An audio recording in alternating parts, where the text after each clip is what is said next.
Все негативные эмоции – это ваше сопротивление тому, что есть. Эти понятия почти синонимы.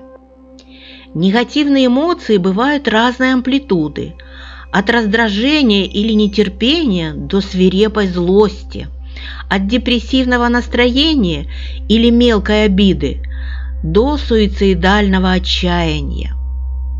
Сопротивление может активировать накопленный за жизнь негатив, ваше болевое тело, и тогда даже незначительная ситуация вызывает сильнейшие эмоции, такие как гнев, депрессия или глубокое горе.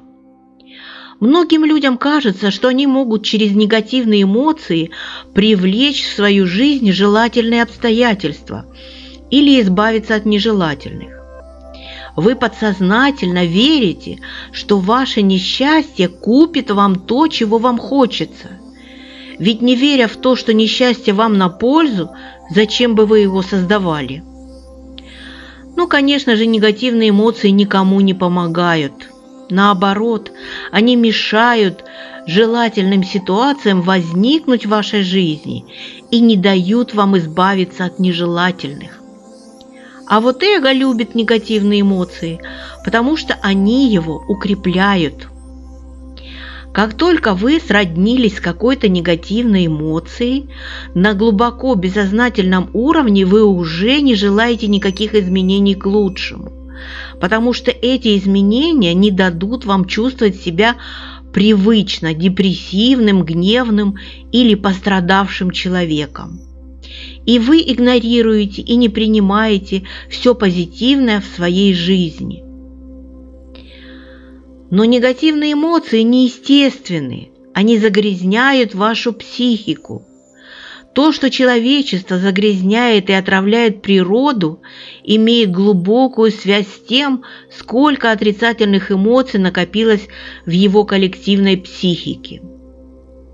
Кроме человека, никакой другой форме жизни на планете отрицательные эмоции неизвестны, и никакая другая форма жизни не уничтожает землю, которая ее питает. Вы когда-нибудь видели разочарованного дельфина, лягушку с низкой самооценкой, кошку, которая не может расслабиться, или птицу, полную ненависти и презрения? Поучитесь у любого растения или животного принимать то, что есть, сдаваться настоящему. Пусть оно научит вас бытию, пусть оно научит вас целостности, как быть собой, как быть истинным, как быть единым со всем миром. Пусть оно научит вас, как жить и умирать, и как не превращать жизнь и смерть в проблему. Кошки – настоящие мастера дзен. Даже утки могут преподать вам важные духовные уроки. Просто наблюдение за ними будет медитацией. Они так мирно проплывают мимо. Они довольны собой, всецело погружены в настоящее, полны достоинства. Да, можно увидеть, как две утки дерутся. Но драка, как правило, длится лишь несколько секунд, а затем утки отплывают в разные стороны и энергично хлопают крыльями. Буквально через минуту они уже мирно занимаются своими делами, как будто никакой ссоры и не было. А хлопая крыльями, утки избавляются от негативной энергии, не давая ей накапливаться в теле. Уткам мудрость природы дается легко, потому что у них нет ума. А у человека, который находится под властью ума, он безо всякой надобности оживляет прошлое, а затем строит на нем свое самоопределение.